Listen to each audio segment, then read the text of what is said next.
Her story's turning into gold. She's taking her power back. Yeah, she's on the rise. Strength in her soul, fire in her eyes. Keeping God first, watch her dreams unfold. Her life's a diamond, breaking the mold. Oh, she's taking her power back. Yeah, she's taking her power back. Harmony. Welcome to 20 Minutes of Simple Notes from Rita. Welcome back. I am your host, Rita Taylor.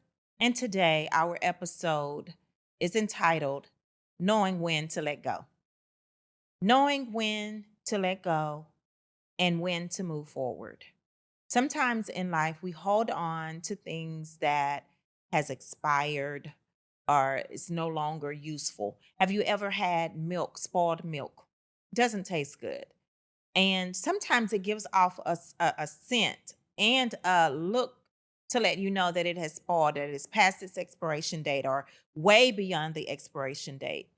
And with that indication, it lets you know that it's time to discard the milk, get some new milk. Well, that's how life is sometimes. As we go through, there are things that we come across or situations we find ourselves in or habits that we form or connections that we make that no longer serves the purpose that in which we're supposed to be walking in. Sometimes those connections also weigh us down. There's nothing productive that comes with keeping those connections. Sometimes they become a hindrance. They keep you stagnant. They keep you from developing and growing. And deep down within, you know something seems to be off, but you refuse to let go. So I want to talk to you today, encourage you to know when to walk away and be okay with walking away, knowing when to let things go. And not only connections, not only relationships, not only maybe connections with work or situations that you have going on with entrepreneurial opportunities, but also when to let go of grudges, things that we don't always see with the naked eye. Knowing when to let go of unforgiveness, knowing when to let go of bitterness, and knowing when to let go of that emotional thing that keeps attaching itself to you, but it keeps holding you back. So, on today, we want to talk about knowing when to let go. That milk that I was just talking about, who wants to eat cereal or use spoiled milk in their cereal or in their grits or anything that they may use milk in? I don't know anyone that actually wants to use spoiled milk. It doesn't taste good. It doesn't add to the cereal. It doesn't add to the meal that you might be cooking, or even just pouring someone a glass of milk to eat with their meal. No one wants spoiled milk. I know I wouldn't want it. So why would you continue to hold on to something that no longer benefits you? Sometimes we hold on to things for the optics.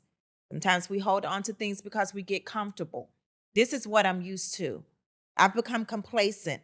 And sometimes we become attached to things and we find our identity in those things that we have kept in our lives beyond its expiration date. So, knowing when to let go, I want you to ask yourself a few questions. Number one is, what has been in my life for so long that is not really benefiting me? It has become a placeholder. And I'm not messing with anyone's relationships. I'm not giving relationship advice. I'm not a relationship expert. I'm not telling you to go and end a relationship. But what I am asking you to do is really examine where you are in life. Examine your connections. Examine your habits. Examine things, patterns that you may have picked up on. But those patterns have not really served you well. You're still in the same position. It's like what is it? A hamster on a hamster wheel. He's going in circles and circles and circles, not going anywhere other than on that same wheel, going around and around and around and around and around. It has become habit forming for the hamster. So just ask yourself, what in my life has been here for so long, but I have not grown? I have not developed in any way. I don't feel any progression. I don't feel like I've been productive. What is it that's in my life that's possibly keeping me in the same position that I was in last year or the year before? Number two, ask yourself, what am I doing? Or what is possibly in my life emotionally that is keeping me stagnant? That for some reason I'm having a problem letting go, or I refuse to let go. Bitterness, anger, frustration. What is it that may not necessarily be visible to the eye? Just like the milk, you could see it, you could see the milk. The clumps in the milk let you know that something is not right. And then when you opened up the carton, you could smell it. That sour scent let you know that something wasn't right about the milk. But what I'm talking about now is not necessarily visible. Your friends can't see it. Your coworkers may not be able to see it. However, your actions could give off that something is not right. What is it in your life that you possibly emotionally need to let go of? Maybe you need to confront it. Recognize that it's there. Admit that it's there. One thing about anger and frustration and hurt, it has a way of rearing its ugly head, sometimes in unexpected ways, when it is not addressed, when it is not handled. Have you ever went off on people and they weren't your victim? They weren't the enemy. They became your victim, but they really weren't the reason why you were upset. Maybe your children. You come home, they run and they greet you. Hey, mom. Hey, dad. And all of a sudden, you go off on them. Get out of my face. You always da da da da. Your children had nothing to do with whatever happened before you walked through the door. But for some reason, you take it out on them. So sometimes we walk around with hidden anger and frustration, not necessarily because of our loved ones, but something that may have transpired years ago and we refuse to let it go. And sometimes we feel like we're the weaker vessel if we choose to forgive. Well, I want to let you know forgiveness is not for the person that hurt you. Forgiveness is for you. Forgiveness sets you free, and it opens up an opportunity for you to receive blessings, favor, freedom from their hurt. You choose to no longer allow the hurt that they inflicted on you control your life. Because really, that's what unforgiveness is. It's really allowing the person that hurt you the most control. You render them control. So knowing when to let go is also knowing when and embracing opportunities to receive your freedom. Freedom from their hurt, freedom from the pain, freedom from the mistreatment. It no longer controls your life. It no longer dictates to you what you should do, who you should focus on, or who you should be around. You choose to let it go because you know that that forgiveness is not for them, it's for you. Because honestly, y'all, sometimes people that have hurt you, that you holding grudges against, that you choose to not forgive, they're going on and they're living their lives, living productive lives, living as if nothing ever happened. And you're like asking, how could they live as if they never did this to me? Look at them. They're living life to the fullest. And here I am still reflecting and replaying years and years over and over again what they did to me. But yet I see them, whether it's on social media, whether it's in passing, you see them living their lives and you still holding on to something that happened 10 years ago. And I'm not saying disregard the hurt. I'm not saying ignore the hurt as if it did not happen. I'm not saying ignore your emotions and how you feel. Feel how you feel, but you have to make the decision. I am no longer allowing this control over my life. I'm choosing to let this go.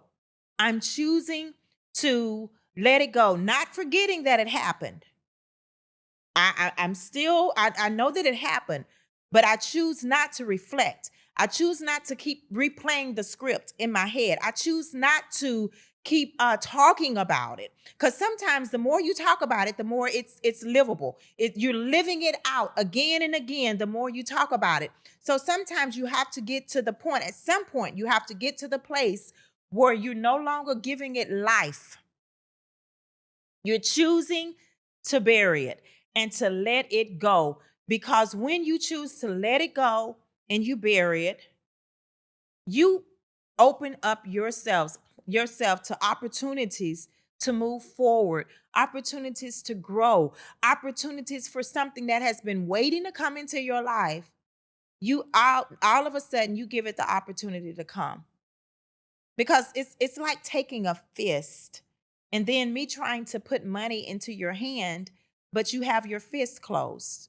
I can't get it in there because you refuse to open up your fist to allow me to put the money in there. And that's how sometimes forgiveness and knowing when to let things go is. When you let it go, it's like things open up. It's almost as if God is saying, okay, now you're ready to receive because you've allowed yourself to open up. You've allowed that hurt to leave. And now I can bless you with what I have for you because unforgiveness and these blessings I have for you, they can't cohabitate. They can't live together. One of them has to go. So you have to choose which one you're going to let go. You either choose to let go of the anger and the unforgiveness and open yourself up to receive blessings and growth and favor, or you choose to hold on to it because you think that's a method of control for you by holding on to the anger. Holding on to the anger for you sometimes make you feel like that you're controlling the person that hurt you. You're not. What you're doing is you're causing yourself to be stagnant. So knowing when to let go of hurt, knowing when to let go of disappointment. Listen, let me tell you about disappointment. I know what it is to be disappointed. I know what it is when what you expected or what you thought was going to happen did not happen, how it becomes like a gut punch. It is just like total disappointment. I know what it is to feel like your life just has come to a halt. Well, it has not. It really hasn't. It's almost like get yourself together. It has not. Life has not ended. Life is not over. But what life is teaching you is life is a part of disappointments. We don't always get what we want. Life is not Burger King. You don't get it your way. Sometimes you get what you pray for and you desire when it's in alignment with God's will. And sometimes those things that you prayed for or that you wanted, sometimes things get off and it may not necessarily be you. You have to know when to let go and move on and not hold on to the disappointments in life, because the disappointments in life, they will either do two things. They will teach you how to hurdle and move on, or you will allow it to keep you down and stagnant and not pushing past and pressing past things that have held you down and that have disappointed you. Life is a bunch of lessons, highs and lows, disappointments, wins, frustrations, shocks in life. But what do? Do you hold on to those things or do you choose to let them go? So I have an exercise for you. Take out a tablet or a piece of paper, and on one side, write 3 things that you feel like you have been holding on to. Those 3 things, put them on one side, whether it's holding on to some unforgiveness, holding on to patterns, holding on, and get this, not only patterns and emotional things, but even some things that we have harbored in our homes, holding on to stuff that we know we need to discard, we need to get rid of. So write down one column. It could be on the left side, 3 things that you know that you need to let go. And on the other side, write down what you feel will happen once you let those things go. What do you need to let go of? And on the right side, what you feel like will happen when you let those things go. Example, you have a closet full of shoes, clothes, purses, whatever, that you no longer wear. And they've been in your closet collecting dust for maybe 5 years, 3 years. You have hopes to getting back in it one day. But the realization is that you may not be getting back in those things. But instead of getting rid of them, getting rid of those things and giving them away to maybe shelters or people that you may know in your family that could wear those things. You hold on to them and you continue to buy things and you add to the closet. You continue to buy more and you add to the closet. Knowing in that small section or in that large section is a group of things that you will no longer wear. Been there for years. So what you're doing is you're constantly piling clothes, shoes, purses in the closet, and you're getting rid of space. So now you have a closet full of items and you barely can walk into your closet. You can barely get in. And I've been there. Oh, I'm gonna get back in those. Oh, that's my favorite pair of shoes. Oh, I remember when that person made me that dress or that skirt. I can get back in there. I'm just gonna hold out. Matter of fact, while I'm talking to y'all, I actually envision a dress I have, a skirt that I have. But you haven't been back in it, and you know it's time to give it away. So it does not open up space for you to receive anything because you're not giving anything away. You keep adding to what's already there. But you know, once you start giving those clothes away, the shoes away, you can walk into a closet now. You have a pathway to get through your closet. So now you have room to buy and add things that you once didn't have because things that should have been given away was cluttering your closet. And that's how life is. So those 3 things on the left side that you're going to write down that you know you need to let go of, and then on the right side, you're writing down what could happen. Well, what could happen with me giving away all of these clothes is me actually being able to get into my closet. Secondly, what could happen with me getting rid of clothes that I no longer wear or shoes that I no longer wear could actually open up a door for me to get more things that I actually need and that I can actually wear.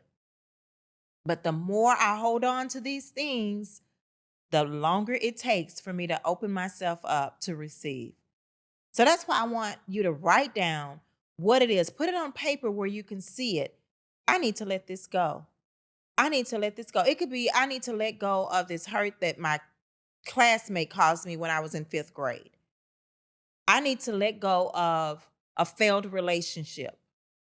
I have this unrealistic hope that it'll one day come back together. And although when you were in that relationship, it was nothing but torture, you were unhappy, you weren't progressing, you became a shell of yourself, but yet and still you're holding on to false hope. Something else that you could be holding on to. And you have a nudge, or maybe God is telling you to start a business or to start a community function or community event or community social event or something like that, but you're holding on to fears that what if I do this and it's a failure? The what ifs. What if I do this and no one shows up? What if I do this and it's not as productive as I thought? But what if you do it and it's productive? What if you do it and 1 or 2 people that come out to the event walk up to you afterwards and say, I needed this. This is what I needed. I've been waiting on you to do this. I didn't know that it was going to come through you, but you were the person that I needed to hear say this. So now I feel like I can because you did. So letting go of the fear, knowing when to let go of fear, knowing when to let go of being everyone's savior. You're not. We cannot be everyone's savior. Knowing when to stop trying to be the everything to everyone when really at this point you're nothing to yourselves. So those could be 3 things in one column that you're writing down. And then on the other side, okay, I can get into the closet. I'm releasing myself. I'm releasing these things so I can open myself up for more blessings or more things that I actually need. Okay, so I let go of this fear. Now that I let go of this fear and I not allow it to control me, I release myself to go out and do the events that I feel like God has given me the downloads to do. But because of fear, I allowed it to block me from doing what I'm supposed to do. So now I feel free and I'm going to do this by faith. I'm going to do it even scared. And then another thing, it could be applying for that position that you've been telling yourself that you're not qualified for. applying for maybe a business loan, or maybe reaching out to someone that you haven't talked to in years. What about that? So do that exercise, and I'm going to do it as well. I'm not just talking to you, I'm talking and encouraging myself, knowing when to let go. What have I been holding on to that I need to let go of, that has not yielded results, that have caused me to be stagnant, that has caused me to operate from a place of fear, that has caused me to shrink, that has caused me to sit down on my gifts and talents? What is it that I need to let go of? We're in this together. I'm not just speaking to you. I'm speaking to myself as well. What I'm asking you to do, I'm going to do it myself. Write down those 3 things that I've been holding onto that I need to let go of. And as I said before, it may not always be visible to the naked eye. And this is something that you need to do for yourself. Don't go get permission from anyone else. Have a conversation with God. Some things He has already shown you that you need to let go of. And you refuse. You choose to walk in basically disobedience because He sees that it's holding you back. You have become the person that's in your own way. And we're going to talk about that too. What does it look like to be in your own way? What does self-sabotaging look like?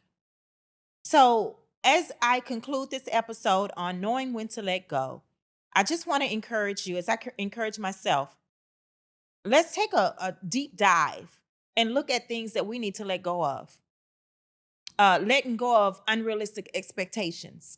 Letting go of unrealistic expectations of people. You expecting things from people that you can't even give yourself.